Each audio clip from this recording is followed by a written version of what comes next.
خالد مقبول کی press conference سے واضح ہے کہ وہ شدید ذہنی دباؤ کا شکار ہیں۔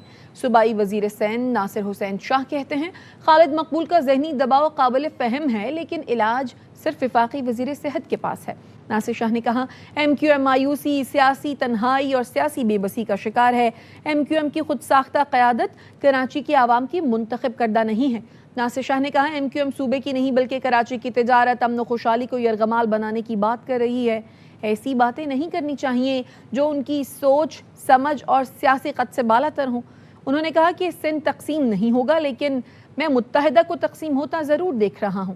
متحدہ کے غیر متحد افراد کو سمجھ لینا چاہیے کراچی کی عوام پی پی کے ساتھ ہیں۔ Peoples Party Noon League P T I نئے صوبوں کی مخالفت کرے گی۔ مسلم لیگ ضیاء کے سربراہ محمد اعجاز الحق کا کہنا ہے نئے صوبوں کی ایکسرسائز کافی عرصے سے چل رہی ہے۔ پیپلز پارٹی صوبوں کی مخالفت کریں گے، لازمی بات ہے۔ جو صوبوں کے اندر جو ہمارے وزرائے اعلیٰ ان کے پاس اتنے اختیارات ہیں تو ان کو کہیں جی اب یہ ڈیوالو کر دیں یا بنا دیں، میرا نہیں خیال کہ وہ اس بات کو مانیں گے۔ مسلم لیگ نون اور پی ٹی آئی بھی اس کی مخالفت کرے۔ یہ ایکسرسائز جو ہے نا بہت عرصے سے چل رہی ہے۔ جنرل ضیاء الحق شہید کے زمانے میں 9 صوبوں کی بات ہوئی تھی۔ انتظامی یونٹ ایک ڈویژن کی نہیں ہے، آپ 2-2, 3-3 ڈویژن لے کر بھی بنا سکتے ہیں تاکہ لوگوں کی داد رسی ہو سکے۔ میں نے یہ تجویز دی ہے ایک تو لوکل باڈیز کو امپلیمنٹ کروائیں، کرپشن جو ہے اس کو ختم کریں۔ پیٹرولیم مصنوعات کی قیمتوں میں اضافے، لیوی اور مہنگائی کے خلاف جماعت اسلامی آج وزیر اعلیٰ ہاؤس پنجاب کے باہر دھرنا دے گی۔ کوئٹہ اور پشاور کے گورنر ہاؤس پر بھی دھرنے دیے جائیں گے۔ امیر کراچی جماعت اسلامی منم ظفر کہتے ہیں گورنر ہاؤس سندھ کے باہر بھی دھرنا دیا جائے گا۔ پورے پاکستان میں Jamaat Islami levy بھتہ tax, petrol کی قیمتوں میں اضافے کے خلاف چاروں صوبوں کے صوبائی اڈے کراچی میں گورنر ہاؤس سندھ پر دھرنا دے رہی ہے۔ پورے ملک میں مہنگائی کا طوفان ہے، عام آدمی کے لیے زندگی گزارنا مشکل بنا دیا گیا ہے۔ پیٹرولیم لیوی کے نام پہ حکمران طبقہ عوام کی جیبوں پر ڈاکہ ڈال رہا ہے۔ 24-25 اور 25-26 کے درمیان 347 ارب روپے زیادہ وصول کیے گئے ہیں۔ عوام کو پیس کر رکھ دیا گیا ہے، لوگوں کا خون چوسا جا رہا ہے۔ عملاً بھتہ ٹیکس ہے، جبراً ٹیکس آپ لوگوں سے وصول کر رہے ہیں۔ گڈز ٹرانسپورٹرز کی ملک گیر ہڑتال ختم کرانے کے لیے مذاکرات آج گورنر ہاؤس کراچی میں ہوں گے۔ تفصیلات کیا ہیں یہ جانتے ہیں رافع حسین سے۔ رافع اپڈیٹ کیجیے گا۔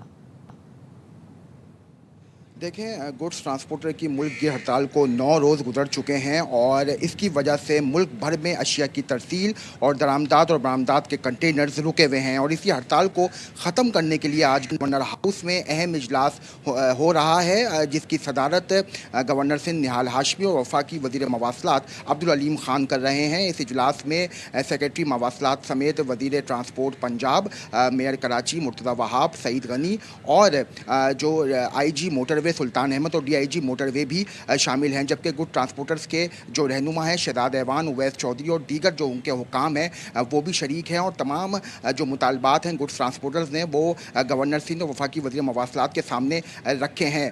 جو ٹرانسپورٹرز ہیں ان کا یہ کہنا ہے کہ یومیہ 10,000 کنٹینر پورٹ سے نکلتے ہیں اور اب تک معیشت کو 50 ارب روپے کا جو ہے وہ نقصان برداشت کرنا پڑ رہا ہے۔ ٹرانسپورٹر سے واضح طور پر یہ کہا ہے کہ اگر ان کے مطالبات تسلیم نہیں ہوتے ہیں تو وہ ہڑتال ختم نہیں کریں گے۔ انہیں تحریری طور پر یقین دہانی چاہیے، انہیں مفاہمتی یادداشت چاہیے، اور جو آج کی میٹنگ ہے ان کے منٹس جو ہیں وہ چاہیے۔ اس کے بغیر جو ہیں وہ یقین دہانیوں پر کسی صورت بھی جو ہے وہ آج ہڑتال کو ختم نہیں کریں گے۔ ہڑتال ختم کرانے کے لیے مذاکرات آج گورنر ہاؤس کراچی میں ہوں گے۔ اپڈیٹ کر رہے تھے رافع حسین، بہت شکریہ۔ گڈز ٹرانسپورٹرز کی ہڑتال کے 10 روز مکمل، ملک بھر میں اشیاء کی ترسیل، برآمدات اور درآمدات متاثر ہو رہی ہیں۔ عام آدمی اس وقت اس سے کس طرح متاثر ہو رہا ہے؟ کھانے پینے کی سامان کی قیمتوں پر کیا فرق پڑ رہا ہے؟ یہ جانتے ہیں ARY نیوز کے نمائندگان ملک کے دیگر شہروں میں موجود ہیں، وہ بتائیں گے۔ جی بالکل، گڈ ٹرانسپورٹ کی جانب سے ملک گیر ہڑتال کا جو اعلان کیا گیا تھا، گاڑیاں رک چکی ہیں۔ سبزیوں کی جو قیمتیں ہیں وہ کراچی کی بازاروں میں بڑھ چکی ہیں۔ اس وقت ہمارے ساتھ موجود ہے ایک سبزی فروش۔ ابھی بند گوبھی کل جو ہے نا یہ 150 روپے کلو میں ہوتی تھی، منڈی میں 300 روپے کلو تک بک گئی ہے۔ ٹماٹر کی اگر بات کریں تو ٹماٹر جو ایران والا تھا وہ 1000-1200 روپے کا کریٹ تھا، 1800-2000 روپے کا ہو گیا۔ ابھی آپ دھنیا سے لگا لیں، یہ دھنیا کی گچھی منڈی کے اندر 30 روپے کی بک رہی ہے، عموماً ویسے 10 روپے کی ملا کرتی تھی. آلو تو تقریباً جو ہے نا 1000 روپے من پہ فرق آ گیا ہے. ٹرانسپورٹ کی ہڑتال کی وجہ سے سبزیوں کی قیمتوں پہ کافی زیادہ فرق پڑ رہا ہے. اب ہم جائیں گے ملتان کی طرف. آج ہی کراچی سے عروج نے سبزیوں کی بڑھتی ہوئی قیمتوں کے بارے میں بتایا. گزشتہ ایک ہفتے میں چاول کی قیمت میں 20 سے 30 روپے کا اضافہ ہوا ہے. دالوں کی قیمتوں میں 20 سے 30 روپے فی کلو کے حساب سے اضافہ ہوا ہے. مسالوں کی قیمت میں 30 سے 35 روپے اور 40 روپے کے درمیان اضافہ ہوا ہے.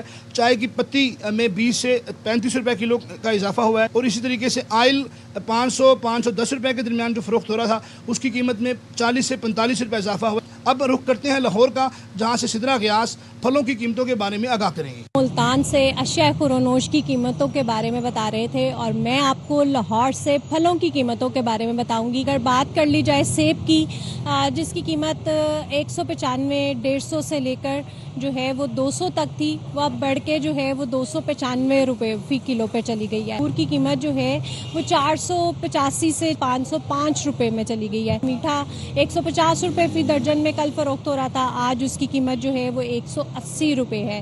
تو گڈ ٹرانسپورٹ کی جانب سے جو ہڑتال ہوئی ہے اس کے باعث پھلوں کی قیمتوں میں بھی اضافہ ہوا ہے. اب تک کے لیے اتنا ہی. دیکھتے رہیے ARY نیوز.